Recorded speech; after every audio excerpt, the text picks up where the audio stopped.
أعوذ بالله السميع العليم العظيم الحفيظ بوجه الكريم وسلطانه القديم من الرجس الخبيث المخبث الشيطان اللعين الرجيم وقبيله ونفخه ونفسه وهمزه بسم اللہ الرحمن الرحیم۔ تمام نبیوں کے سردار حضرت محمد صلی اللہ علیہ وآلہ وسلم اور تمام مذاہب کے سردار دین اسلام کے پیروکاروں، سلام علیکم۔ آج جس ہستی کا ذکر ہو رہا ہے، کرنے جا رہا ہوں، وہ مشہور ہوئے اپنی کنیت سے، یعنی حضرت ابو الحسن خرقانی رحمۃ اللہ علیہ۔ چونکہ ذکر ہوا تھا بایزید بستامی رحمۃ اللہ علیہ کا اس سے پہلے، تو حضرت بایزید بستامی رحمۃ اللہ علیہ سے ایک خاص تعلق ہے ان کا، اس لیے میں نے ان کے بعد ان کا ذکر کیا۔ حضرت ابو یزید بستامی رحمۃ اللہ علیہ سے ان کا کیا تعلق ہے، اور میں ان کے بعد ان کا ذکر کیوں کر رہا ہوں؟ اصل میں یہ پیدا ہوئے ہیں 89 years after حضرت ابو یزید بستامی رحمۃ اللہ علیہ کے، 89 years after۔ تو بہت وقفہ ہے، تو پھر تعلق کیسے ہوا؟ تعلق اس طرح ہے کہ حضرت ابو یزید بستامی رحمۃ اللہ علیہ جب اپنے شہر سے چل کے دھستان کے قبرستان میں جہاں شہداء کی قبریں تھیں، وہاں فاتح پڑھنے کے لیے سال کے بعد جایا کرتے تھے، تو رستے میں پڑتا تھا خرقان، تو خرقان میں کھڑے ہو جاتے۔ اس شہر کی اور اس قریے کی کوئی ریپوٹیشن اچھی نہیں تھی، زیادہ تر چور رہتے تھے یہاں، اور آپ لوگ رک کے یوں سانس انہیل کر اندر کھینچتے، سانس جیسے کوئی آدمی پھول کی خوشبو کو سونگتا ہے یا عطر کی شیشی کو سونگتا ہے۔ مریدوں نے پوچھ لیا، حضور طریقہ ہے آپ کا ہر سال، جو ہی آپ قبرستان جاتے ہیں تو یہاں رک کے سانس کیوں کھینچتے ہیں؟ کہنے لگے، اس سرزمین خرقان سے ایک مرد کی خوشبو آتی ہے، آئے گا تو ہمارے بعد، لیکن آپ نے نام بھی بتا دیا، کہا نام اس کا علی، پیشہ بھی بتا دیا، کہا کاشتکاری کرے گا، اہل و عیال ہوں گے، اور ہم سے وہ مرتبے میں 3 گنا زیادہ ہوگا۔ اللہ اکبر جل شانہ۔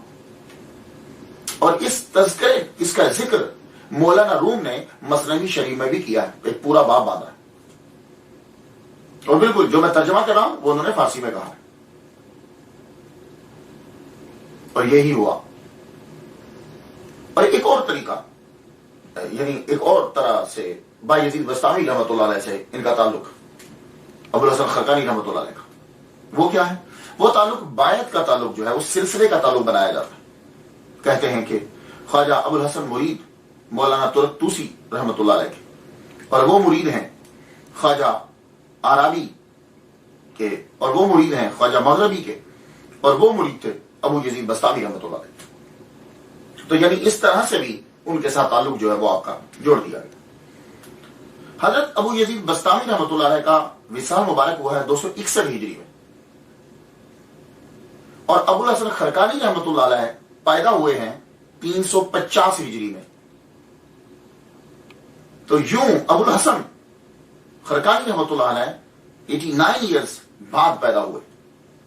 تذکرۃ الاولیاء میں 39 سال لکھا ہے کہ 39 سال کے بعد پیدا ہوئے، تو یہ کاؤنٹنگ کے حساب سے صحیح نہیں ہے، میں ان سے اختلاف نہیں کرتا، لیکن اگر وہ 261 ہجری میں ابو یزید بستامی رحمۃ اللہ علیہ دنیا سے رخصت ہوئے ہیں اور یہ 350 ہجری میں پیدا ہوئے ہیں، تو آپ خود ہی گن لیجیے۔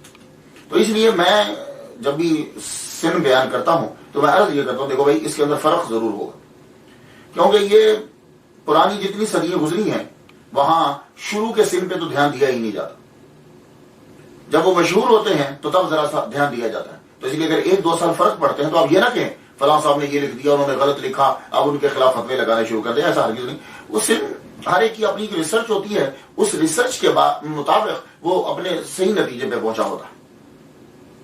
تو حضرت ابو الحسن خرقانی رحمۃ اللہ علیہ، آپ کا نام جو ہے اصلی نام علی ہے، علی جعفر کے بیٹے اور وہ سلیمان کے بیٹے، لیکن ایک جگہ میں نے جعفر کی جگہ پہ احمد پڑھا ہے، کہ یعنی ابو الحسن خرقانی رحمۃ اللہ کے والد گرامی کا نام جعفر نہیں ہے، احمد ہے، لیکن God knows better۔ اور آپ اپنی کنیت ابو الحسن کی وجہ سے جو ہے وہ مشہور ہوئے. اور جائے ولادت آپ کی کون سی ہے؟ اب ایران کے ملک ایران جو ہے اس کے صوبہ سمنان اور اس کا ضلع ہے خرقان، وہاں آپ جو ہے وہ پیدا ہوئے. ایران ملک، صوبہ سمنان، اس کا ضلع ڈسٹرکٹ خرقان، وہاں جو ہے وہ آپ پیدا ہوئے.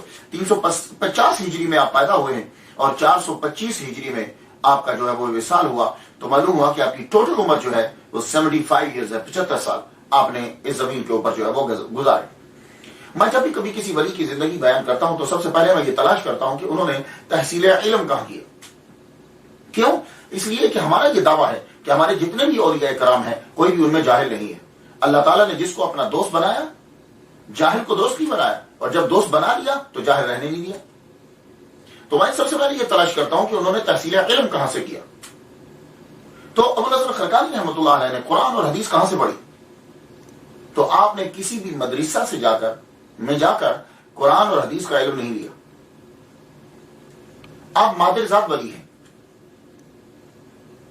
دیکھیے کہ جب بائی یزید بستامی رحمۃ اللہ علیہ 89 ایئرز پہلے آپ کی ولادت کی خبر دے رہے ہیں تو یہ آپ کی ولایت کی نشانی ہے. اور آپ فرماتے ہیں کہ میں اپنے ماں کے پیٹ میں تھا تو مجھے معلوم تھا چیزوں کا، کئی چیزیں مجھے یاد ہیں. تو تکوینی ولی جسے کہا جائے، ٹرمینالوجی کے اندر کہا جائے گا کہ یہ تکوینی ولی ہے. تکوینی ولی وہ ہوتا ہے کہ جو پڑھ کے نوافل پڑھ کے نہیں بنتا، اللہ تعالیٰ کی عطا ہوتی ہے اور اللہ تعالیٰ عطا فرما دیتا ہے اسے، اور وہ پیدائشی ولی ہوتا ہے. ابو الحسن خرقانی رحمۃ اللہ علیہ یہ نقش بندیوں اور مجددیوں کے 7ویں امام ہیں. یہ سن لیجیے، نقش بندیوں اور مجددیوں کے 7ویں امام ہیں، یہ پیشوا ہیں. تو آپ پیدائشی طور پر جو ہے وہ ولی. تو گویا کہ گھر کے اندر ہی آپ کو بنیادی چیزیں جو ہیں وہ ملتی جا رہی ہیں. لیکن ہم یہ نہیں کہہ سکتے کہ فلاں مدرسے میں پڑھا، فلاں استاد کے شاگرد تھے. ہاں یہ آپ کا طریقہ تھا کہ جب آپ پر نماز فرض ہو گئی تو پھر آپ کیا کرتے تھے؟ عشاء کی نماز وہ جو ہے خرقان میں آپ ادا کرتے اور اس کے بعد آپ چلتے بائی یزید بستامی رحمۃ اللہ علیہ کے روزہ کی طرف. آپ چلتے بائی یزید بستامی رحمۃ اللہ علیہ کے روزے کے اوپر جا کر مراقبہ فرماتے. آپ جب آپ مراقبہ کرتے وہاں تو مراقبہ کے بعد فاتحہ کے بعد آپ دعا مانگتے. اب دعا مانگتے اے اللہ جو فضل تو نے ابو یزید بستامی رحمۃ اللہ علیہ کو دیا ہے وہ ابو الحسن کو بھی عطا فرما. پھر آپ واپس الٹے پاؤں واپس آتے. اب جا کر دیکھ لیجیے آپ کہ بستام اور خرقان کا کتنا فاصلہ ہے. سمجھ آ گئی؟ تو اب آپ واپس جب آتے تو اب آپ کمر نہیں کرتے، یوں منہ روزہ کی طرف اور یوں واپس پلٹتے جاتے. 12 سال تک آپ نے یہی کام کیا. بلوغت کے بعد 12 سال تک آپ کا یہ طریقہ تھا. عشاء کی نماز آپ خرقان میں ادا کرتے، نماز ادا کرنے کے بعد بھائی یزید بستامی رحمۃ اللہ علیہ کے روزے پر جاتے، وہاں مراقبہ کرتے اور یہی دعا روز مانگتے. 12 سال جب گزر گئے تو تربت سے آواز آئی، ابو یزید بستامی رحمۃ اللہ علیہ کے روزے سے آواز آئی، اے ابو الحسن اب وقت آ گیا ہے، تو ایک جگہ بیٹھ کر مخلوق کو اللہ کی راہ دکھا، اور جو تو دعا مانگا کرتا تھا وہ قبول ہو گئی. چل الحمدللہ سے پڑھنا شروع کر دے اور خرقان کی طرف واپس پلٹ جا. تو حضرت ابو الحسن خرقانی رحمۃ اللہ علیہ نے جب یہ آواز سنی تو اب آپ نے سورہ فاتحہ شروع کر دی پڑھنا، الحمدللہ رب العالمین الرحمن الرحیم، اور واپس خرقان کی طرف جانے لگے. جب خرقان میں پہنچے تو پورا قرآن مجید پڑھ چکے تھے اور اللہ تعالیٰ نے ان کو عطا فرمایا اور وہ پورا قرآن مجید ان کو زبانی یاد ہو چکا تھا. یہ ہے قرآن کی تعلیم کہ یعنی بستام سے چلے، الحمد سے شروع کیا اور والناس خرقان تک ہو گیا اور پورا قرآن مجید زبانی یاد ہو گیا. یہ ان کی نظر ہے، اللہ کا کرم ہے. اللہ تعالیٰ نے تمام باطنی دروازے بھی کھول دیے، تمام علوم آشکار ہو گئے، گویا کہ علم لدنی عطا فرما دی. اب اللہ تعالیٰ نے کتنے مراتب ان کے طے کیے، ایک طویل گفتگو ہے، اور ابو الحسن خرقانی رحمۃ اللہ علیہ پر بہت زیادہ لکھا ہے. جس نے بھی لکھا بہت زیادہ لکھا. اور اگر آپ ڈیٹیل سے پڑھنا چاہتے ہو تو میں ریکمینڈ کروں گا آپ کے لیے تذکرۃ الاولیاء. اس کے اندر آپ پڑھیے بائی یزید بستامی رحمۃ اللہ علیہ کی پرواز اور ابو الحسن خرقانی رحمۃ اللہ علیہ کی پرواز جو ہے، اور پھر مراتب اور درجات جو ان کو عطا ہوتے گئے اور ان پر جو چیزیں آشکار ہوتی گئیں یہ ان کو واضح کرتے گئے، بتلاتے گئے. تو وہ آپ جا کے تذکرۃ الاولیاء کے اندر ڈیٹیل کے ساتھ جو ہے وہ آپ پڑھ سکتے ہیں. لیکن میں چند گوشوں پہ گفتگو کرتا ہوں، ایک تو ٹائم نہیں ہوتا اور دوسرا ایک میرا متمع نظر کچھ اور ہے. اولیاء کرام کے بارے میں جو بتانا چاہتا ہوں چیزیں وہ چند چیزیں میں ان میں سے اسٹڈی کرنے کے بعد چنتا ہوں. اب دیکھیے تحصیل علم کے بعد دوسری چیز میں جو دیکھتا ہوں اولیاء کرام کے اندر، وہ میں دیکھتا ہوں توحید اور رسالت کے بارے میں ان کا کیا کنسپٹ ہے. کیونکہ دھندلا کر دیا ہے اولیاء کرام کا تصور لوگوں کی نظر کے اندر. لوگ اولیاء کرام کو پتہ نہیں کیا سمجھتے ہیں. میرا جو متوقع نظر ہے، جو میں نے یہ سلسلہ شروع کیا ہے، اور میں امید کرتا ہوں کہ آپ لوگ میرے ساتھ تعاون کرو گے، کیونکہ اس کے اندر کسی کو کوئی لالچ نہیں ہے.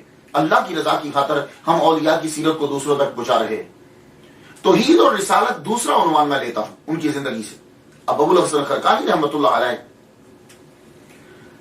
میں دیکھتا ہوں کہ یہ توحید پر ان کا ایمان اور حضور پر ان کا ایمان اور اس کا اظہار وہ کیسے کرتے ہیں. سنیے، آپ ایک دن فرماتے ہیں اے اللہ میں ہر جگہ تیرا غلام ہوں، تیرا بندہ ہوں، اور تیرے محبوب سلطان الانبیاء کا میں نوکر ہوں.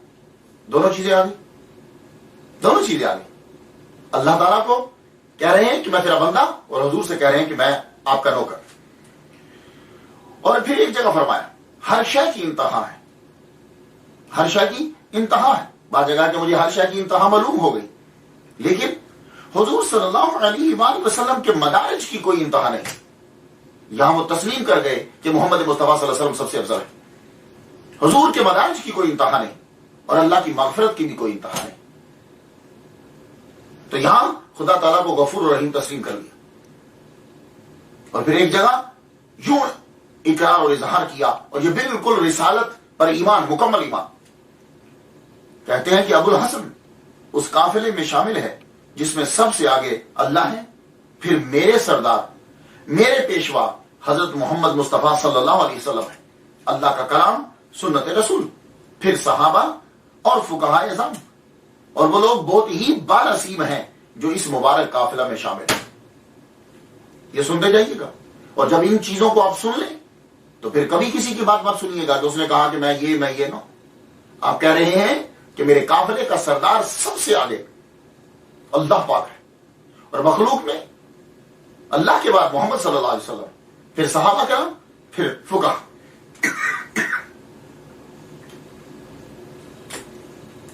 تو اس سے معلوم ہوا کہ آپ کا صحابہ پر بھی یقین، توحید اور رسالت. اور ایک دن فرمایا آپ نے نہ میرا جسم ہے، نہ دل، نہ زبان، میری ان تینوں چیزوں میں اللہ ہی اللہ ہے. قل ان صلاتی و نسکی و محیای و مماتی للہ رب العالمین. ہر شے ہمارا جسم تک ہمارا نہیں، تینوں پر اللہ ہی اللہ ہے. فرمایا جس دل میں اللہ کے سوا کوئی اور ہو وہ دل مردہ ہے. یہاں سے پتا چلا کہ وہ فنا فی توحید ہے. اور فرماتے ہیں ساری عمر اس طرح گزاری ہے کہ ایک سجدہ بھی فرمان مصطفیٰ صلی اللہ علیہ وآلہ وسلم کے خلاف نہیں کیا. یہاں سے اتباع سنت کا ثبوت بھی مل گیا. اور یہ سب کچھ اب پڑھنے کے بعد جو میں نے آپ کو مختصر پیش کیا ہے، کیا کوئی کہہ سکتا ہے کہ انہوں نے یہ کہا ہو کہ میرا مرتبہ حضور سے زیادہ ہے؟ لا حول ولا قوت الا باللہ العلی. تو یہ چیزیں آپ لوگ بھی یاد رکھیے. یہ سرمایہ ہے ہمارا، یہ فیوز و برکات کا منبع ہے، اور ہم نے لوگوں کو کلیئر بتانا ہے کہ انہوں نے کیا کہا. اور صحابہ کے متعلق آپ کا عقیدہ ابو الحسن خرقانی رحمۃ اللہ کا یہ تھا. آپ فرماتے ہیں کہ ہر وقت حضرت ابوبکر صدیق رضی اللہ تعالیٰ عنہ کا دل خدا تعالیٰ کی یاد سے بھرا رہتا تھا، یعنی کبھی غافل نہیں ہوا. اور حضرت عمر رضی اللہ تعالیٰ عنہ کے دل، اس کے اندر اللہ تعالیٰ کی حیبت ہوتی تھی ہر وقت. اور حضرت عثمان غنی رضی اللہ تعالیٰ عنہ کے دل میں ہر وقت رب تعالیٰ کی شرم و حیا. اور حضرت مولا علی رضی اللہ تعالیٰ عنہ کوئی ایسا لمحہ نہیں کہ جب انہوں نے اللہ تعالیٰ کے نور کا مشاہدہ نہ کیا. لو یہ انہوں نے چاروں صحابہ پر اپنے ایمان کو واضح کر دیا. اللہ تعالیٰ نے ان کو مقام عطا فرمایا. پھر یہ مقام ہے ولایت پر پہنچتے، بڑھتے بڑھتے بڑھتے بڑھتے بڑھتے عاجزی و انکساری، اللہ اکبر جل شانہ. اور یہ ایک اور بیسک چیز ہوتی ہے ولی کامل میں، وہ عاجزی و انکساری اس کے اندر ہوگی. معاشرے کے جو عام لوگ ہیں وہ ان کے سامنے کبھی اکڑے گا نہیں. معاشرے کے عام لوگوں کی بھی وہ اتنی ہی عزت کرتا ہے، اور کبھی بھی وہ اپنے مرتبے کا اظہار نہیں کرے گا. یہ بات یاد رکھیے. آج کے لوگ، ہم لوگ ہیں صوفی نہیں ہیں لیکن خود کو صوفی کہلاتے ہیں. ہم پیر کے مرتبے پر بیٹھنے کے قابل نہیں ہیں. لیکن ہم زور و شور سے کہتے ہیں. اور ان لوگوں کو دیکھیے ابوالحسن خرقانی رحمۃ اللہ علیہ کو 7 دن تک آپ کی خانقاہ میں کچھ پکا نہیں ہے, کچھ آئے ہی نہیں. 7 دن روزے سے گزر گئے. 8ویں دن ایک صاحب آئے, آٹا اٹھایا ہوا اور بکری ایک کہا کہ یہ میں صوفیاء کے لیے لایا ہوں, خانقاہ میں صوفیاء کے لیے لایا ہوں. تو معلوم ہے ہم نے کیا کہا؟ آپ نے کہا بھائی میں تو صوفی نہیں ہوں, جو تم میں سے صوفی ہے جس کی ہمت ہے وہ اٹھ کے لے لے. اس شخص کو وہ دونوں چیزیں واپس لے جانا پڑی. یہ عاجزی و انکساری. 40 سال کے مجاہدے کے بعد آپ کا امتحان ہوتا ہے. یہ دولت, عورت اور شہرت, یہ 3 چیزیں ایسی ہیں جو انسان کو بڑے مرتبے سے نیچے گرا دیتی. 40 سال آپ نے مجاہدہ کیا, اس کے بعد آپ کا امتحان ہو رہا. کھیتی باڑی, ایک باغ بھی تھا آپ کا, درخت لگانے کے لیے زمین کو کھودا, نیچے سے چاندی نکل آئی. اس جگہ کو چھوڑ کے دوسری جگہ پہ پہنچے, اس جگہ کو کھودا, وہاں سے سونا نکل آیا. تو اس جگہ کو چھوڑا, آگے بڑھے, تیسری جگہ کھودنے لگے, وہاں سے ہیرے نکل آئے. ایک دم سے سجدے میں گر گئے, پروردگار عالم مجھے دولت نہیں چاہیے, یا اللہ مجھے تیرا فضل چاہیے, تیرا کرم چاہیے. یہ ہے اولیاء کرام, مجھے تیرا کرم چاہیے. اور آپ کا مرتبہ, اللہ اکبر جل شانہ, مرتبہ آپ کا اتنا ہے کہ ایک مرتبہ ایک مرید نے آ کے عرض کی, حضور میں کوہ لبنان پہ جا کر قطب عالم کا دیدار کرنا چاہتا ہوں, مجھے اجازت دیں؟ آپ نے فرمایا جاؤ, میں تجھے اجازت دیتا ہوں کہ تم لبنان چلے جاؤ. کہاں تھے؟ خرقان میں. کہاں جانا ہے؟ لبنان میں. تو لبنان میں جا کے میں قطب عالم کی زیارت کروں. فرمایا کہ جاؤ. یہ بیچارہ کتنا سفر کیا ہوگا اس نے. خرقان سے, ایران سے لبنان پہنچا. لبنان جب اس جگہ پہ پہنچا, وہ پہاڑی تھی, وہاں دیکھا کہ سب بسب لوگ بیٹھے, آگے جنازہ ہے اور انتظار کر رہے ہیں. کہا جنازہ ہے تو پڑھاؤ. کہا نہیں, قطب عالم تشریف لائیں گے, ہر 5 نمازوں میں وہ آتے ہیں روزانہ, امامت وہی کرواتے ہیں, تو جنازہ بھی وہی پڑھائیں گے. انتظار کو, یہ ظہر کا وقت ہے. امام آئے, امام جب آئے پہلے نماز پڑھائی, پھر جنازہ آگے لایا گیا, جنازہ پڑھایا, اور جب وہ مڑ کے جانے لگے تو یہ مرید دیکھ کر حیران رہ گیا کہ وہ تو ابوالحسن خرقانی رحمۃ اللہ علیہ ہیں. ایک دم سے غش کھا کے گر گیا. جب ہوش آیا تو عصر کا وقت بالکل قریب تھا. عصر کا وقت قریب تھا, پھر اسی طرح صف لگی, یہ اگلی صف میں قریب بیٹھ گیا. جو ہی پھر وہ امام ابوالحسن خرقانی رحمۃ اللہ علیہ ظاہر ہوئے, نماز پڑھا کے جانے لگے تو دامن پکڑ کے رو پڑا. حضور میں شرمندہ, میں نہ تھی, مجھے کیا معلوم کہ قطب عالم میرا پیر ہی ہے. میں اپنے پیر کو چھوڑ کر میں دوسری جگہ پہ چلا گیا. آپ نے خاموشی سے کہا چپ کر جاؤ, میرے دامن کو پکڑو اور واپس چلتے. طے زمانی ایک دم سے خرقان پہنچے اور فرمانے لگے, سنو, جب تک میں زندہ ہوں تم نے یہ بات کسی کو نہیں بتائی. یہ قطب عالم ہوتا کیا ہے؟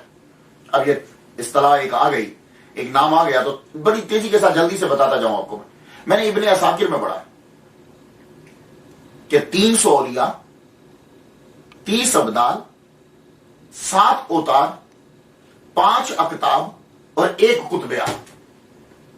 پھر سن لیجیے, 300 اولیاء پوری دنیا میں, 300 اولیاء, 30 ابدال, 7 اوتاد, 5 اقطاب اور 1 قطب عالم. تو قطب عالم یوں سمجھ لیجئے کہ جیسے کسی ملک کا وزیر اعظم یا صدر ہوتا ہے, جو یعنی جو سب سے بڑا جس ملک میں ہے, تو وہ قطب عالم ہوتا ہے. اور قطب عالم کے لیے طے زمانی کوئی چیز نہیں ہے. یہ مسافت, یہ سفر کوئی معنی نہیں رکھتا. وہ چشم زدن کے اندر پوری دنیا کا سفر کر سکتا ہے قطب عالم. اب آپ نے دیکھا کہ 5 نمازیں یہ وہاں جا کے پڑھاتے ہیں لبنان میں, اور قطب عالم, اللہ اکبر. اور یہ بچپن میں بھی ایسا ہوتا تھا ان کے لیے. کبھی کبھی خرقان سے 1 سیکنڈ میں پہنچ جاتے تھے, بس آپ چشم زدن میں پہنچ جایا کرتے تھے. اللہ اکبر جل شانہ. اللہ تعالیٰ نے ان کو اتنا مرتبہ عطا فرمایا. اور ابوالحسن خرقانی رحمۃ اللہ علیہ چونکہ یہ نقشبندیوں اور مجددیوں کے امام ہیں, پیشوا ہیں صاحب, تو یہ سماج و قوالی ہے نا, نقشبندیوں میں نہیں ہوتی ہے, قادریوں میں بھی نہیں ہوتی, یہ چشتیوں میں زیادہ تر ہوتی. ایک سلسلہ ہے تبلیغ کا, جیسا بھی اندازہ ہوگا. یہ سماج جو ہے ایک متنازع مسئلہ ہے. لیکن میں آپ کو بتا دوں, ابوالحسن خرقانی رحمۃ اللہ علیہ جو فرمایا کرتے تھے, کہ سما کے ذریعے نہیں، تم قرآن کے ذریعے سے خدا کے تک پہنچو. تو قرآن پڑھنے کو بڑا ترجیح دیتے تھے کہ زیادہ سے زیادہ جو ہے وہ قرآن مجید کو پڑھو. اور فرمایا کرتے تھے کہ سما اس کے لیے جائز ہے، قوالی اس کے لیے جائز ہے کہ جو عرش سے لے کر تحت الثری تک ہر شے کو ایک نظر سے دیکھ رہا ہو. سن لیجئے، یہ آج کی قوالی تو اس پائے میں پہنچتی ہی نہیں ہے. تو میں اس کی تشریح یوں کرتا ہوں کہ سما مخصوص ارشادات، مخصوص آلات، مخصوص لمحات، مخصوص حضرات میں ہوتا ہے. بس یہ تو قوالی آج کی جو ہے یہ تو فراڈ ہے، گانا ہے سراسر. وہ جو قوالی کیا بھی کرتے تھے نا، جو سما جو جن اولیاء کرام کے سما ہوتا تھا، ذرا پلیز اسے پڑھ لیجیے. وہ کیا ہوتا تھا؟ وہ لوگ خود باوضو ہوتے تھے، شرع کے پابند ہوتے تھے، محفل میں کسی بچے کو بیٹھنے کی اجازت نہیں ہوتی تھی، اور سننے والے بھی باشرہ ہوتے تھے، اور کلام بھی مخصوص ہوتا تھا. یہ کلام نہیں ہوتا تھا. تو آپ زیادہ تر ترجیح جو ہے وہ اسی کو دیا کرتے تھے. اور پھر ایک اور بات جو اولیاء کرام میں دیکھتا ہوں وہ یہ دیکھتا ہوں کہ میرا یہ یقین ہے کہ جو جتنا اللہ کے قریب ہوگا وہ اتنا ہی اس کے بندوں کی خدمت بھی کرے گا، اس کے لیے آسانی کرے گا. تو میں اسٹڈی کرتے ہوئے خدمت خلق دیکھتا ہوں کہ اس ولی کامل کے اندر یہ چیز، یہ صفت ہے. کیوں ہمیں آج کے دور میں یہ چاہیے؟ تو خدمت خلق حضرت ابوالحسن خرقانی رحمہ اللہ تعالی کے اندر ہم اس چیز کو دیکھتے ہیں. تو آپ نے بھی خانقاہ بنائی ہے، لنگر خانہ کھولا ہے، اور ہر ولی کا یہ طریقہ ہوتا ہے. لیکن ابوالحسن خرقانی رحمۃ اللہ علیہ کا خاص جملہ سماعت کر لیجئے. اس کے اندر آپ فرماتے ہیں کہ 24 گھنٹوں میں کسی مومن کو جو تکلیف نہ دے گویا کہ وہ حضور کی محبت میں رہا ہے. یعنی رات اور دن میں کسی بھی مسلمان کو تکلیف نہیں دی تو گویا کہ وہ حضور کی محبت میں رہا. اور جس نے رات اور دن 24 گھنٹے کے اندر کسی لمحے بھی کسی مومن کو تکلیف دے دی، اس نے اس دن کی ساری عبادت کو ضائع کر دیا. اللہ اکبر جل شانہ. یہ ہے ولی کامل جن کو ہم پیر کہتے ہیں. یہ ہیں کہ ایک مومن کو تکلیف دے دی تو پورے دن کی عبادت جو ہے وہ ضائع ہو گئی. تو فرماتے ہیں اللہ سے دوستی کا دعویٰ اس شخص کا جھوٹا ہے کہ جس کو اس کی مخلوق سے پیار نہیں. تم کہتے ہو کہ میں اللہ سے پیار کرتا ہوں اور اس کی مخلوق سے نفرت کرتے ہو، یہ دعویٰ تمہارا جھوٹا ہے. اور مہمان یہ بھی خدمت خلق میں آتا ہے. مہمان جب کسی کے گھر میں آ جاتا ہے تو حضرت ابوالحسن خرقانی رحمۃ اللہ علیہ نے یہ فرما دیا ہے کہ مہمان جب تمہارے گھر میں آ جائے تو سارے جہان کی نعم، یعنی جسے اردو میں نعمتیں کہتے ہیں، سارے جہان کی نعمتیں ایک لقمہ بنا کر اگر اس مہمان کے منہ میں دے دی جائے، یعنی اس کو پیش کر دی جائے کھانے کے لیے، سارے جہان کی نعمتیں، تو تب بھی حق ادا نہیں ہوگا. یہ ہے ولی کام. اس لیے ہم انہیں مانتے. اس لیے میں کہتا ہوں کہ if you want to change your life, listen and read the stories of friends of Allah. اس لیے میں کہتا ہوں کوئی چیز کلک کر جائے گی آپ کو. اس لیے شامل ہو جائیے آپ میرے ساتھ تاکہ ہم یہ پیغام آگے تک پہنچا سکیں. تقویٰ کے بارے میں پڑھا جاتا ہے، سنا جاتا ہے کہ تقویٰ ہے کیا. مختلف لوگوں نے مختلف تعریف کی ہے. حضرت ابوالحسن خرقانی رحمۃ اللہ علیہ کیا فرماتے ہیں کہ تقویٰ کیا ہے؟ اس طرح زندگی بسر کر کہ کرامن کاتبین کو واپس بھیج دے. اب اس چیز کو ذرا سمجھیے گا. اس طرح زندگی بسر کر کہ کرامن کاتبین، یعنی یہ دونوں فرشتے بیٹھ کے یہ تک ان کی ضرورت ہی نہ رہے، واپس چلے جائے. اگر ایسا نہیں تو رات کے وقت ان کے ہاتھ سے دیوان لے لیں. اور اگر یہ بھی نہیں کر سکتے تو کم از کم یہ تو کرو کہ جب فرشتے واپس جائیں اللہ کے پاس تو یہ کہیں کہ وہ نیکی اس نے کی تھی. یعنی تیری زندگی اس طرح کی ہونی چاہیے، ضرورت ہی نہ رہے. ڈائریکٹ تیرا رابطہ اللہ تعالیٰ سے، اور اللہ تعالیٰ کا ہر کام تو کر رہا اور فنا ہو اس کی توحید کر. اور میں نے جو یہ ولی کامل پہلے دیکھے ہیں کہ جنہوں نے مومن کی طاقت کے اسرار کھول دیے کہ مومن کے اندر طاقت کتنی ہوتی ہے. ہم لوگ اپنے آپ کو کمزور سمجھتے ہیں. اس کی وجہ یہ ہے کہ ہم نے روحانیت کو چھوڑ دیا ہے. جب ہم روحانیت کے اندر آ جائیں گے، ولیوں کے پیچھے چلنے لگ جاتے ہیں، ولایت کے رستے پہ چلتے ہیں، تو پھر کیا ہوتا ہے؟ اب مومن کی طاقت کو ابوالحسن خرقانی رحمۃ اللہ علیہ کی نظر سے سن لیجیے. آپ فرماتے ہیں، ابوالحسن خرقانی رحمۃ اللہ علیہ نے فرمایا، کہتے ہیں کہ ایک مومن کو، ظاہر یہاں مومن سے مراد ولی کامل ہے، ایک مومن کو 40 فرشتوں کی ہیبت عطا کی جاتی ہے. یعنی اس کے اندر جو پاور ہوتی ہے وہ 40 فرشتوں کی ہیبت اور دبدبہ عطا کیا جاتا ہے. اور یہ ہیبت پوشیدہ رکھ دی جاتی ہے تاکہ بندوں کے ساتھ میل جول جو ہے وہ رہے. سب سے پہلے انہوں نے یہ سر کو کھول دیا کہ ایک مومن کے اندر 40 کم از کم 40.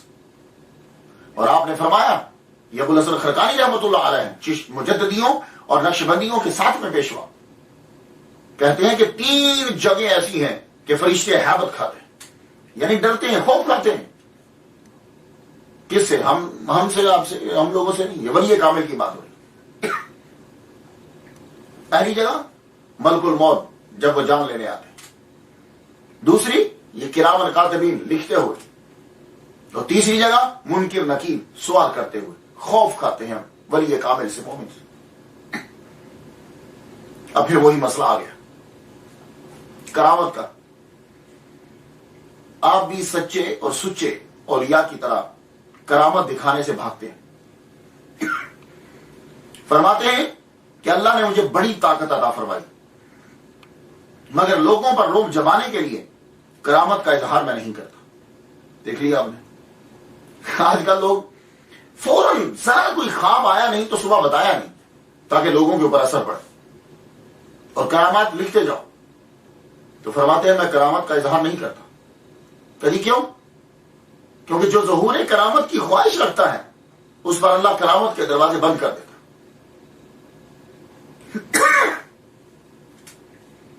مجھے ان کی سیرت پڑھنے سے ایک نئی چیز ملی.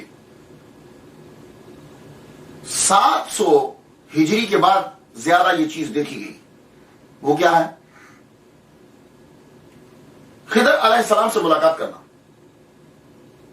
میں نے اکثر دیکھا ہے سیرت جب میں پڑھتا ہوں تو مریدین فل کوشش کرتے ہیں کہ پیر صاحب کی ملاقات کسی نہ کسی طرح خضر علیہ السلام سے ہو جائے. وہ ایک اعزاز سمجھتے ہیں. لیکن یہ واحد ولی کامل ہے کہ یہ تصور میں نے ان کے ہاں دیکھا. ایک آدمی 60 سال سے عبادت کرتا رہا، ان کا مرید ہے، اور ایک دن آ کے عرض کرنے لگا حضور میرا من چاہتا ہے، میں خضر علیہ السلام سے ملاقات کرنے کو میرا دل چاہتا ہے. تو معلوم ہے آپ نے کیا فرمایا؟ آپ نے فرمایا چلو تم نے ساری زندگی کی عبادت کو ضائع کر دی. وہ آدمی کیا کہہ رہا ہے؟ مرید کیا کہہ رہا ہے کہ میرا دل چاہتا ہے کہ میں خضر علیہ السلام سے ملوں. آپ نے فرمایا تم نے 60 سال کی عبادت جو تم نے کی ہے وہ تم نے ضائع کر دی ہے. اب اس کے ازالے کے لیے جاؤ، مزید عبادت کرو. تو تم نے اتنی عرصے عبادت کرنے کے بعد پھر بھی ایک مخلوق سے ملنا چاہا. تیرے من میں خالق کی طلب کیوں نہیں پیدا ہو؟ یہ ایک نیا کنسپٹ ہے جو میں حضرت ابو الحسن خرقانی رحمۃ اللہ علیہ میں دیکھ رہا ہوں. ادروائز ہر ایک کی آرزو ہوتی ہے کہ میں حضرت خضر سے ملوں، میں حضرت خضر سے ملوں. تو آپ فرماتے ہیں پھر بھی مخلوق کا ہی تصور آیا. کرامت دکھائی جاتی ہے ایمان کو مضبوط کرنے کے لیے یا حقیقت کا اظہار کرنے کے لیے. تو آپ سے بھی کبھی کبھی کرامت ظاہر ہوئی، لیکن اس لیے نہیں ظاہر ہوئی کہ لوگوں پہ دبدبا بیٹھے. ایمان مضبوط ہو لوگوں کا. آپ اپنی خانقاہ میں جلوہ فرما ہیں، خانقاہ میں بیٹھے ہوئے شیخ المشائخ حضرت عبداللہ داستانی رحمۃ اللہ علیہ تشریف لائے.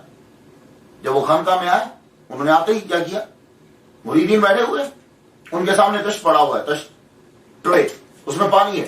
آپ نے یوں ہاتھ ڈال کے ایک مچھلی نکال دی. حضرت موڈ میں تھے حضرت ابو الحسن خرقانی رحمۃ اللہ ہے. آپ کے سامنے تندور چل رہا تھا جس میں روٹیاں لگاتے ہیں. آپ نے اس کے اندر ہی ہاتھ ڈال دیا. ہاتھ ڈال کے جب نکالا تو زندہ مچھلی. فرمایا کہ پانی میں سے نکالنا کوئی بڑی بات نہیں ہے، ہم نے جلتی ہوئی آگ میں سے مچھلی نکال دی. اس سے مریدوں کا ایمان اور مضبوط ہو گیا. ابو الحسن خرقانی رحمۃ اللہ علیہ کا نام آئے اور محمود غزنوی کا ذکر نہ ہو تو یہ محمود غزنوی کے لیے بہتر نہیں ہے. تو تاریخ کے کچھ اوراق جو ہے ان پر ظلم ہو جائے گا. محمود غزنوی اس کو بڑا شوق تھا کہ جتنے بڑے بڑے لوگ ہیں جیسے کہ ابو علی سینا، اسکالرز بڑے بڑے، یہ میرے دربار میں رہیں. اس نے قاصد بھیجے حضرت ابو الحسن خرقانی رحمۃ اللہ علیہ کے پاس کہ ان سے جا کے کہو کہ محمود غزنوی آپ کو ملنا چاہتا ہے اور آپ میرے دربار میں تشریف لائیں. اور یہ بات محمود غزنوی کو معلوم تھی، یہ اسے معلوم تھی کہ وہ میرے دربار میں نہیں آئیں گے. تو کہنے لگا جب وہ یہ کہیں کہ میں نہیں جاتا تو ان کے سامنے یہ آیت پڑھنا، یا ایھا الذین آمنوا اطیعوا اللہ واطیعوا الرسول واولی الامر منکم، یہ آیت تم پڑھنا، یہ آیت پڑھنا۔ وہ جب قاصد پہنچا تو اس نے جا کے کہا کہ محمود غزنوی آپ سے ملنا چاہتا ہے۔ آپ نے فرمایا میں اس کے دربار میں نہیں جاؤں گا، مجھے کیا کہا؟ کہنے لگا قرآن مجید کے اندر آیا ہے یا ایھا الذین آمنوا اطیعوا اللہ واطیعوا الرسول واولی الامر منکم۔ اس وقت آپ حالت شکر میں تھے۔ اس بات کو حضرت مجدد الفسانی شیخ احمد سرہندی رحمۃ اللہ علیہ نے اپنے مکتوب کے اندر بھی بیان کیا ہے، دفتر اول مکتوب نمبر 152 کے اندر بیان کیا۔ آپ اس وقت حالت شکر میں تھے، یعنی فنا فی التوحید تھے۔ آپ کہنے لگے ابھی تو اطیع اللہ میں ہوں، میں یہ اولو الامر جو ہے یہ تو تیسرے درجے پر ہے، میں تو ابھی اطیع اللہ میں ہوں۔ وہ قاصد نے جا کے اسی طرح بتا دیا تو محمود غزنوی کہنے لگا ہاں ہم نے جیسا سمجھا تھا ویسے وہ نہیں ہے، ہمیں خود جانا پڑے گا۔ محمود غزنوی نے کیا کیا؟ خود اس نے ایاز کا لباس پہنا اپنے غلام کا، اور ایاز کو اپنا لباس پہنایا بادشاہوں کا، اور 10 عورتوں کو مردوں کے لباس پہنا دی، اور یہ لے کر جب آپ کے دربار میں پہنچا سلام کیا۔ آپ نے جواب سلام کا دیا لیکن کھڑے نہیں ہوئے۔ اب یہ جب دربار میں خانقاہ میں داخل ہوئے تو آپ نے صرف اسی کا ہاتھ پکڑا، حالانکہ یہ غلام بن کر آیا تھا، ایاز بن کر آیا تھا، اور بادشاہوں والا لباس ایاز نے پہنا ہوا تھا۔ ہاتھ پکڑا اور کہنے لگا محبوب ان سب سے کہو یہ نامحرموں سے یہ چلے جائیں۔ سب کو باہر بھیج دیا، ہاتھ پکڑ کے بیٹھا، بیٹھتے ہی کہنے لگا حضور بایزید بسطامی رحمۃ اللہ علیہ کی کوئی بات سنا دیجیے۔ تو آپ نے فرمایا میرے پیر بایزید بسطامی رحمۃ اللہ علیہ نے یہ کہا ہے کہ جو مجھے دیکھ لے بدبختوں کی لائن سے نکل جائے گا۔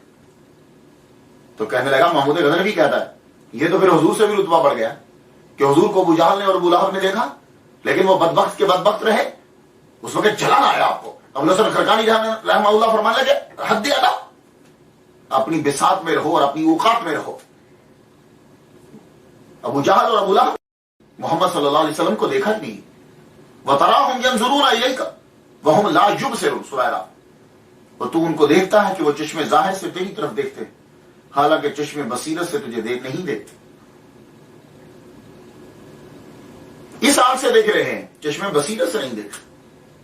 بات اس کی سمجھ میں آئی، کہنے لگا میرے لیے حضور دعا کیجیے۔ آپ نے فرمایا جاؤ ہم تمہیں نصیحت کرتے ہیں تقوی کی، باجماعت نماز ادا کرنے کی، سخاوت کی اور خدمت خلق کی۔ کہنے لگا حضور دعا کروانے آیا ہوں، کئی بار حملہ کر چکا ہوں، سومنات پہ حملہ کرنا چاہتا ہوں۔ آپ نے اپنا جبہ عطا فرمایا، کہنے لگے جاؤ اسے سامنے رکھ کے دعا مانگنا۔ میرے والد گرامی پیر طریقت رہبر شریعت حضرت علامہ طالب حسین شاہ رحمۃ اللہ علیہ 7 رمضان 2004 میں ان کا وصال ہوا۔ وہ اس واقعے کو بیان کیا کرتے تھے، بچپن سے اس واقعے کو میں نے سنا لیکن میں نے تھوڑا سا ڈیٹیل سے بیان کیا۔ یہاں میں رک کے ذرا بتا دوں کہ یہ سومنات پر کیوں حملہ کرنا چاہتا ہے، جبکہ اور بھی بڑے مندر ہیں، یہ ان مندروں پر حملہ کر چکا ہے، سومنات پہ کیوں کرنا چاہتا ہے؟ میں نے چند چیزیں ریسرچ آپ کے لیے تاکہ آپ کو یہ معلوم ہو جائے کہ محمود غزنوی جو ہے وہ اس سومنات کے مندر پر حملہ کیوں کرنا چاہتا ہے اور یہ اتنا امپورٹنٹ کیوں ہے۔ اس کی بہت سی وجوہات ہیں۔ یہ سوم جو ہے، یہ سومنات، ویسے اس کا ترجمہ پروٹیکٹر آف دا مون بھی کیا جاتا ہے، عرب سے لے کر آئے تھے اور اس مندر میں لا کے رکھا گیا۔ وہ 1400 سال پرانا ہے اور یہ مندر خود یہ حضرت عیسیٰ علیہ السلام کے دور کا ہے۔ تو سومنات اب جو ہے یہ احمد آباد گجرات اس کے اندر آتا ہے، احمد آباد گجرات کے اندر آتا ہے، اور یہ گنگا سے تقریباً 600 مائل دور ہے، گنگا سے 600 مائل دور۔ اور آپ سن کر حیران ہوں گے کہ گنگا سے روزانہ پانی لایا جاتا اس کو غسل دینے کے لیے، 600 مائل سے روزانہ پانی لایا جاتا۔ 500 رقاصائیں ہمہ وقت وہاں مندر کے اندر حاضر رہتی، وہ عبادت پوجا کا جو ان کا طریقہ۔ 300 موسیقار رہتے بجانے، ساز بجانے کے لیے۔ اور 300 آدمی، اتنے لوگ اس مندر میں آتے تھے کہ 300 آدمی باربر وہاں رہتے تھے شیو بنانے کے لیے، سٹنٹ کرنے کے لیے. اور سومناتھ کا مندر 5 منزلوں پر مشتمل تھا اور ارد گرد سمندر بھی ہے. مزید اس کے گرد خندقیں کھودی گئی اور ان خندقوں میں پانی بھر دیا گیا اور وہاں ہر وقت پہرے دار رہتے تاکہ کوئی آگے سے حملہ نہ کر سکے. اس میں کشتیاں چلتی رہتی اور لائٹ کا اندر انتظام نہیں تھا کہ وہاں بڑی بڑی کندیلیں لگا دی گئی، نہیں، وہاں اندر ہیرے جواہرات لٹکائے گئے تھے کہ جن کی اپنی چمک سے روشنی رہتی تھی. اللہ اکبر. 56 ستون تھے اس کے اندر ساگوان کی لکڑی سے جو بنے ہوئے تھے. 200 سیر گولڈ سونا استعمال کر کے 200 سیر سونا استعمال کر کے ایک چین بنائی گئی تھی اور وہ چین جو ہے وہ کھینچتے تھے، اس کے ساتھ آگے ٹل تھا جو بجتا تھا. اور اس مندر کے اندر میں نے ایک حساب لگایا میری ریسرچ کے مطابق 6.5 ٹن سونا تھا پورے مندر کے اندر. سارا سونا جو ہے 6.5 ٹن محمود غزنوی جو ہے وہ یہاں سے سونا لے کر گیا. یعنی اس دور کے اندر 20 ملین دینار کا سونا اور چاندی اس مندر کے اندر. اتنا یہ عظیم اور امیر مندر ہے. اب کوشچن اٹھے گا کہ محمود غزنوی جو دعا کروانے آ رہا ہے یہ مندر کے لیے، یہ مندر اتنا امیر کیوں ہے؟ سب لوگ ادھر کیوں جاتے ہیں؟ اصل میں وجہ یہ ہے کہ پہلے تو بات یہ ہے یہ سب سے قدیم تھا، سب سے پرانا تھا، تو سب لوگوں کا رجحان ادھر. تو یہاں کے جو پروہت تھے، برہمن تھے، انہوں نے مشہور کر رکھا تھا پورے ہندوستان کے اندر کہ سنو، تم لوگ جب مر جاؤ گے تو تم سب کی روحیں اسی مندر میں آتی ہیں اور یہاں آ کر شیو جی کی پوجا کرتی ہیں. اب اگر تم چاہتے ہو کہ دوبارہ تمہاری روحیں جب زندہ ہوں تو تم دوبارہ جب جنم لو تو امیر کبیر بنو، تو یہاں زیادہ سے زیادہ جو ہے وہ ڈونیشن دیا کرو، زیادہ سے زیادہ دان دو.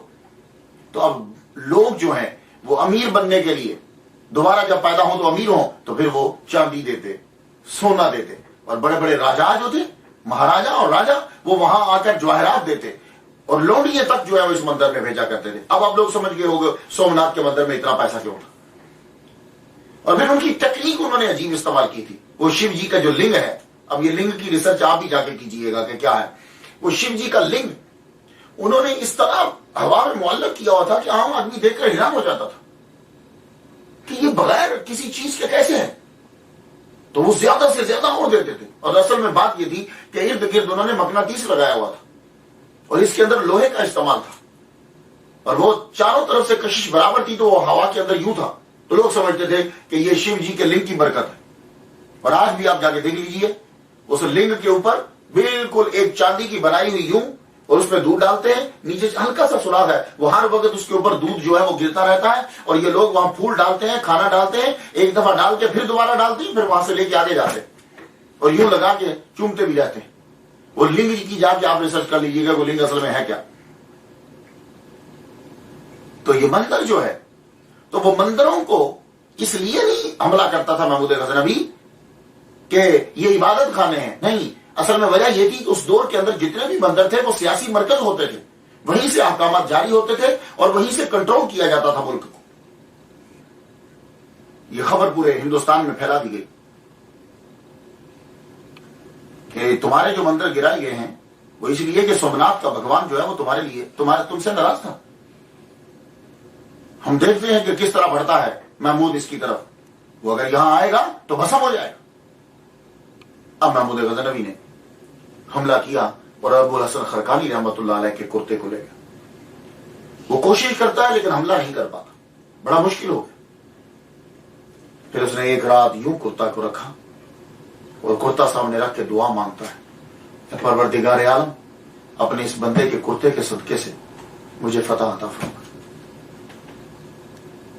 اب جب وہ حملہ کرنے کے لیے بڑھا، اتنی تیز ہوا چلی کہ وہ جو اندر فوج جمع تھی دفاع کرنے کے لیے، ان میں سے ایک گروپ نے یہ سمجھا کہ شاید محمود غزنوی کی فوج اندر آ چکی ہے. انہوں نے اپنے ہی گروپ پر حملہ کر دیا. جب حملہ کیا تو وہ اندر سے لڑ پڑے. یہ محمود غزنوی کے جاسوسوں نے جب بتایا تو یہ اندر گیا، داخل ہوا. اندر داخل ہو کر اس نے قبضہ کر لیا. 6.5 ٹن سونا، 20 ملین دینار کا سونا اور چاندی اس کے ہاتھ لگا. بدھ کو اس نے توڑ دیا. بت کو توڑ کے 4 ٹکڑے کیے. ایک ٹکڑا مکہ شریف بھیج دیا کہ خانہ کعبہ کے رستے میں بچھا دو، لوگ اس کے اوپر پاؤں رکھے. ایک ٹکڑا مدینہ شریف بھیج دیا کہ مسجد نبوی کے رستے میں بچھا دو، لوگ اس کے اوپر پاؤں رکھے. اور ایک ٹکڑا اس نے غزنی کی مسجد کے سامنے انٹرنس پہ بھیج دیا کہ لوگ اس کے اوپر جو ہے وہ پاؤں رکھے. اور ایک ٹکڑا جو ہے وہ اس نے اپنے رائل پیلس کے سامنے جا کے رکھا دیا رستے میں کہ لوگ اس کے اوپر پاؤں لے کے چڑھیں اس کے اوپر. ایون کہ سومناتھ کے مندر کے دروازے بھی محمود غزنوی اکھیڑ کے لے گیا اور وہ جا کے اس نے لگائے. اس کے بعد جب برٹش نے جب غزنی پر حملہ کیا تو وہ دروازے واپس لے کر آئے، لیکن وہ دروازے اصلی جو ہے وہ نہیں تھے. فتح ہو گئی تو ابوالحسن خرقانی رحمۃ اللہ علیہ خواب میں دکھے، فرمانے لگے محمود غزنوی تو نے ہمارے کرتے کو بہت سستا بھیج دیا. اگر کرتا سامنے رکھ کے تو یہ دعا کرتا کہ سارے ہندوستان کو ایمان نصیب ہو جائے، قسم ہے اس ذات کی جس کے قبضہ قدرت میں میری جان ہے، سارا ہندوستان اسلام قبول کر لیتا. لیکن اب وقت گزر گیا. کچھ سومناتھ کے بارے میں جو جدید اس کی تصاویر ہیں کچھ، تو وہ میں آپ کو دکھاتا ہوں، آپ دیکھ لیجئے. یہ دیکھیے. اور اس کے بعد جو ہے آج کے دور کے اندر سومناتھ کا مندر جو ہے یہ دیکھیے، یہ بالکل جدید جو ہے وہ اس کا کلپ ہے. یہاں لوگ جو ہے اب بھی آتے ہیں، آ کر اپنی منتیں جو ہیں وہ مانتے ہیں. وہ لنگ جی پڑے ہوئے ہیں، اس کی وہ پوجا کرتے رہتے ہیں. مندر جو ہے اس کی وہ شکل پرانی تو پکچرز نہیں ملی، لیکن نئی جو ہے 6 مرتبہ جو ہے یہ سومناتھ کا مندر گرایا گیا اور پھر اس کو بار بار اس کو جو ہے وہ تعمیر کیا گیا. اور اب یہ کہتے ہیں کہ 1947 کے اندر ولبھ بھائی پٹیل نے جو ہے وہ اس کی تعمیر جو ہے وہ کروائی تھی، اور تعمیر جو ہے وہ اس کی ہوتی رہتی ہے. محمود غزنوی کی وفات ہوئی 1030 میں، 1030 عیسوی میں، اور ابوالحسن خرقانی رحمۃ اللہ دنیا سے رخصت ہوئے 1033 میں، یعنی 3 سال کے بعد دنیا سے رخصت ہوئے. 10 محرم بروز منگل 425 ہجری. آپ نے وصیت کی تھی کہ میری جب لحد جو ہے وہ بنائی جائے تو 30 گز میری لحد کو نیچے رکھ کے بنایا جائے. 30 گز. کیوں؟ میں نہیں چاہتا کہ میری لحد جو ہے وہ میرے پیر ابو یزید بستامی رحمۃ اللہ علیہ سے بلند ہو جائے. تو آپ شہر بستام کے گاؤں خرقان میں آپ کا مزار ہے. یہ حضرت ابوالحسن خرقانی رحمۃ اللہ علیہ کا مزار جو ہے وہ دیکھیے، زیارت کیجیے. ان کی بہت خوبصورت بنایا گیا. یہ دیکھیے، دور سے اس کی ایک جھلک ملاحظہ کیجیے. اور یہ اس کے اوپر ان کے بارے میں تحریر کیا گیا ہے، فارسی کے اندر جو ہے وہ لکھا ہوا ہے. یہ پھر مزار شریف، نیچے سے اس کی ایک پکچر جو ہے وہ ملاحظہ کیجیے. یہ محراب ہے آپ کی مسجد کا، حضرت ابوالحسن خرقانی رحمۃ اللہ علیہ کی مسجد کا محراب. یہ جو ہے انٹرنس ہے، مین گیٹ ہے. اس کے اوپر جو نیلا کلر آپ کو نظر آ رہا ہے، یہاں حضرت باعزید بستامی رحمۃ اللہ علیہ نے جو ان کے بارے میں پیش گوئی کی تھی وہ اس کے اوپر ساری تحریر ہے، آپ اس پہ پڑھ سکتے ہیں. اور ان کے بارے میں مختلف جو ہے ان کے اشعار کہے ہوئے اور ان کی چیزیں. اور یہ ان کا مزار ایک رات کا ایک جو ہے یہ منظر ہے. آج بھی لوگ جو ہے یہ دیکھیے، شیخ ابوالحسن خرقانی رحمۃ اللہ تحریر کتاب خانہ. آج بھی لوگ یہاں آتے ہیں، مرجع خلائق ہیں، اور جو ان کے قبر کے اوپر ہاتھ رکھ کے، وہ وائٹ پتھر کے اوپر ہاتھ رکھ کر جو دعا مانگتا ہے، اللہ تعالیٰ اس کی دعا کو جو ہے وہ قبول فرما لیتا ہے. آج بھی لوگ جو ہے وہ یہاں آتے ہیں، اس کے اوپر ہاتھ رکھتے ہیں اور دعا. دنیا آج بھی جاتی ہے، وائٹ پتھر نصب ہے. آپ نے فرمایا تھا جو اس کے اوپر ہاتھ رکھ کے دعا مانگے گا اللہ تعالیٰ اس کی دعا کو قبول کر لے گا. اور لوگ جو ہے دعا مانگتے ہیں اور اللہ تعالیٰ اس دعا کو جو ہے وہ قبول فرماتا ہے. میں نے تو ان کے لیے فاتحہ پڑھ لی، آپ لوگ جو ہیں وہ بھی ان کے لیے فاتحہ پڑھ لیجئے. اللہ تعالیٰ قبول فرمائے. اجازت دیجیے. واخر دعوانا الحمدللہ رب